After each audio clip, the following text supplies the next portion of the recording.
After an accident, insurance calls fast. But should you agree to a recorded statement?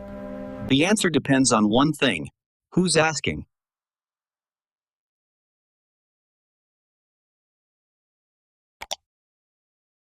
If it's the other driver's insurance, you can say no. You have no legal duty to help their case. Their goal is to reduce what they pay you. If it's your own insurer, it's different. Most policies require cooperation. But cooperation doesn't mean right now. You can delay and prepare first.